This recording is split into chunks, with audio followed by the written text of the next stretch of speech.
What's up, everyone? Dustin Koppel here, and I am the traveling disc golfer. We are going to be playing Cedars of Lebanon in this video today, right outside of Nashville, Tennessee. Beautiful course. Hole 1 is a fun one. A little bit of elevation right through some trees. Pretty short, but definitely got to hit your lines on this one. This whole course was like that. Very defined lines. Hole 2 actually has 2 baskets. I actually, the first one on the left is the one that I originally saw. Then as I walked down, I did see the one on the right. But hey, if you mess up on your shot, and you're closer to one, just say you're playing that one, right? So my hyzer here came up a little short. Had to do a putt out of the trees. Just a little tap in here for par. Moving on to hole 3. Now this one actually had some alternative holes, which was pretty cool. 3 had 2 different alternative ones, and I ended up playing the original 3, which was a shorty here.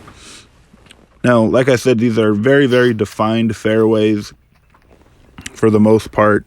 This park, I was speaking to someone about this, is one of the very first original 50 courses, and that putt right there was a heartbreaker. My wife is showing us how to do it, though. But yeah, one of the very first 50 courses built in the United States. So absolutely has a lot of history here.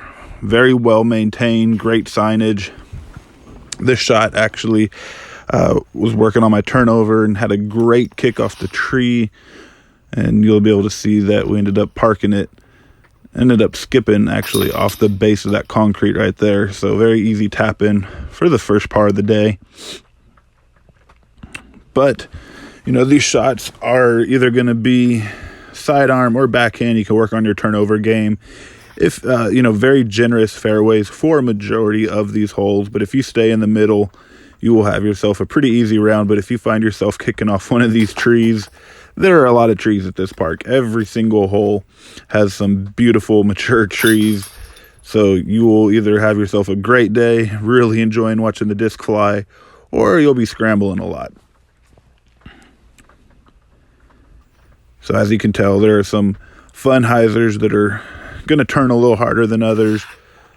You just got to make sure you throw something glidey on some of these or something that'll crash hard.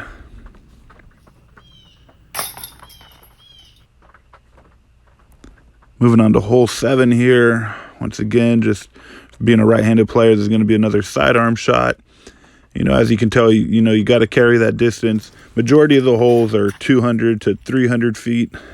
Some a little longer, some a little shorter, but it is a very, very cool flowing course. All right, there's just kind of a poor little attempt for that jump putt for birdie, but tap it in for the par. Here's one of those ones to where it definitely crashes hard if you're throwing the hyzer. And I end up finding that local route, just kind of going through the trees, getting pretty lucky there. Circle's edge, putt, make it in, get that birdie.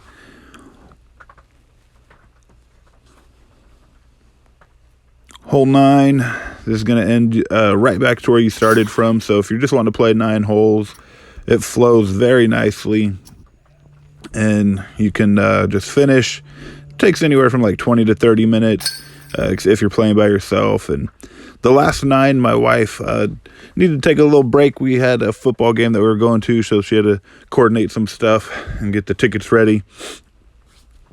But we're just going to kind of overview some of these. So basic sidearm on that one. Hole 11 is going to be a really cool little turnover shot or flex. Have it kind of glide through those trees. Then those alternative holes. Once again, on 12 and 13, you're going to find yourself, it flows really well to do the alternative ones. They're a little bit harder than the original 12 and 13. I took a look at them. 12 and 13 looked relatively short.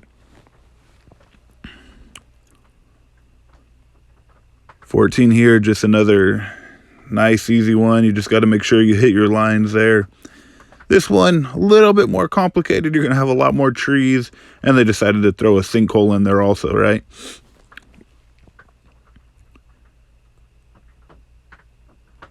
Another long, glidey, just hyzer shot, forehand, depending on which hand you're playing with. This was a nice little short one, but definitely had to make sure you hit your line. It was very well guarded. 18 was my favorite one. A lot of fun to throw this flex and just watching that one fly. So overall, had a good round. Stayed pretty clean hitting my lines. But final thoughts for this course: if you get a chance to play it, I highly recommend it. It is a fun course, very well maintained. Hopefully you guys enjoyed the walkthrough and you guys subscribe to the channel. Take care.